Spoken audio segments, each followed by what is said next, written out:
All right, Action Bias asks, please debate decentralization of monetary value, ultimate threat for insiders' power erosion. I interpret this as a Bitcoin question. So yeah, I think one of the most interesting things happening in the world today is what's happening with Bitcoin, right? And you're seeing the price go up because a bunch of institutional investors on Wall Street are all getting into it. Now, it's gone from retail to institutional. And the narrative, basically, it's a really profound narrative, which is it's the separation of money and state. So if you think about, like, one of the most important events in human history was the separation of church and state, where we no longer look to the state to determine, what religion everyone was going to be. Well, what crypto is introducing is this idea that the government cannot control the money supply. I think that's what he's talking about with the decentralization, is that you could have a currency that everybody in the world believes in that no government can control. That's the separation of money and state. Now, this is just really a narrative right now. And who knows if it will actually come true. But the interesting thing is that if everybody does believe in it, it will come true. And so Bitcoin's been sort of described as the bubble that never ends, because if everyone kind of buys into this bubble, it actually comes true. So I think it's very interesting. And you're seeing, because Bitcoin is kind of perceived as the antidote to inflation and money printing by the government, I think you're seeing it take on new urgency now, because the government just keeps printing trillions and trillions of dollars of new money. Doesn't this threaten government? So if government doesn't have control over monitoring financial transactions and have control over the accounts in which the financial assets sit, which is effectively the notion of decentralized anonymized wallets, then how does the government secure taxation, which is requisite for their ability to fund to fund the state, right? And so what happens to the state? Well, so there's an enormous amount of leakage that happens today in assets that actually get financialized, but in the gray market. And I think the beautiful thing is, on the one hand, we become less focused on like the M1 and the M2 money supply, like the physical, printable, distributable money that we can see and touch. And it gets replaced with virtual currencies that are tied to other things. I think what the person who wrote the question is asking really is more about DeFi and what's happening sort of like on the Ethereum, 2.0 ERC20 contracts, all that stuff, which is sort of much more next gen, I think, than Bitcoin. And I think at some point we should deep dive into it. But what I would say, Friedberg, is all the leakage you have today goes away in a world of DeFi, because you will financialize every single asset possible. You'll financialize your homes, you'll financialize your cars, your watches, your jewelry, your art. You'll financialize every random thing. Maybe even your career. And how people will trade it, absolutely your career. And the thing is, by monetizing it and financializing it, you can borrow against it, you can trade it, you can pull forward value into the future against it, but it'll all be tracked. And so as long as a government then says, listen, we're going to enable it all, but there needs to be an off-ramp to taxation. And that's pretty simple, because a physical house exists in the world. You can't hide the existence of a physical house. But it's not anonymized, right, Chamath? And so, if you want to track it, I mean, that's the challenge. Is I'm saying if it is anonymized, then the government can't track it, and the government can't. But I think these are two separate things. Some assets will live anonymously, and those are the assets that don't need to exist in the real world. But I think what this will create is a world where all of these assets that actually truly exist in the real world, it'll be fine that it exists and that people get taxed on it, but it'll be much more legitimate. And I think it'll be simpler. And so I think people will trade off incremental taxation for incremental monetizability. I'll give you an example. Let's use real estate. There is no reason why every single piece of land everywhere around the world isn't written into a ledger with knowledge of who owns it, such that the person that owns it could trade it, could borrow against it, could sell it, could fractionalize it. Fractionalize it. Even if you can't fractionalize it in the real world because your neighbors won't let you set it up into 4 lots, you could do that online. And so today, what'll happen is that, that person has a level of wealth, and what they do instead, take the United States, is they lobby to create all this convoluted real estate tax law to make their life simpler.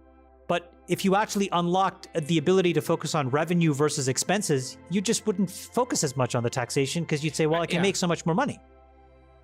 If you judge, just to sort of answer the question here from the listener. I think you can really judge this based upon how much it's being pumped by the people who own it.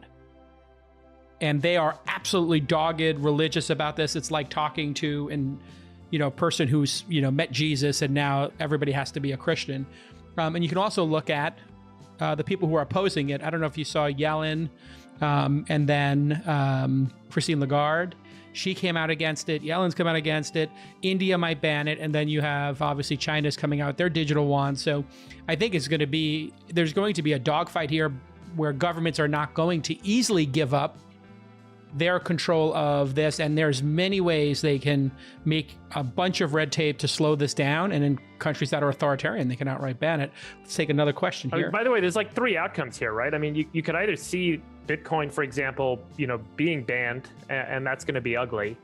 And obviously there would be significant financial loss at this point. I mean, to Sachs's point, at some point, there's so much asset value tied up in Bitcoin, it's too big to fail. Sorry, David, banned by who? Oh, that's Chinese government. This is what they're trying to do on some of the states, right?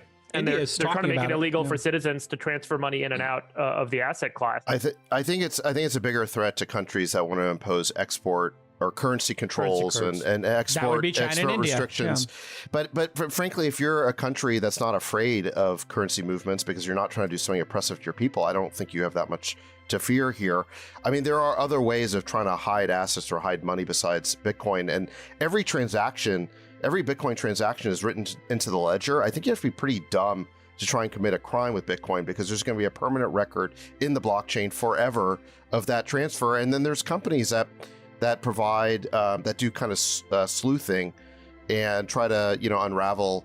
So, Sachs, you think tax evasion in the United States is going to be difficult with Bitcoin? If I accrue a bunch of value in Bitcoin, am I going to be able to evade paying taxes on those gains and convert that Bitcoin into physical assets by purchasing it from another Bitcoin wallet holder?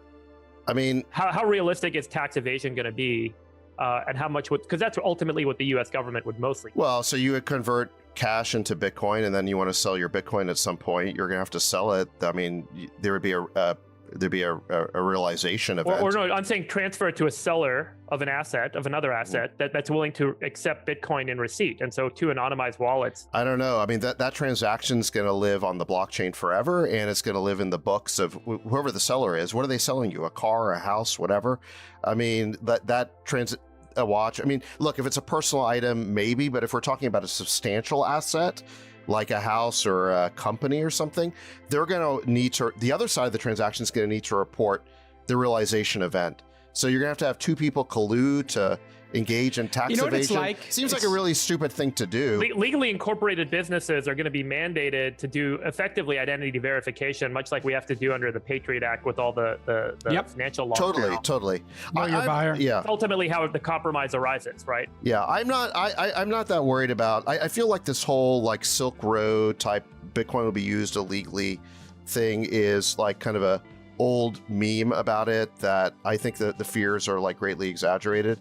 But the thing that jumps out at me about all the critics of Bitcoin, and I'm not like a pumper or whatever, but I do own some, is the thing that like all these like critics don't seem to understand is the technology. That's the common denominator, whether it's like Howard Marks or Warren Buffett or Charlie Munger or whoever, they're all like great investors or whatever, but they're not technologists. It's a blind spot. It's a blind spot. And the thing they don't understand about the technology is that Bitcoin is the first digital asset to ever be created that you can't create infinite copies of, right? So think about like a song or a photo or a video or whatever, anything that's digital, you've always been able to make an infinite number of copies. Isn't that what the word digital means, is that it's infinitely copyable? So how do you have digital money that can't just be infinitely copied? Obviously, that would destroy the value. And that was the genius of Bitcoin, is that every transaction is written into this ledger. The blockchain is decentralized. And nobody over the last decade or so has figured out how to counterfeit Bitcoin, how to make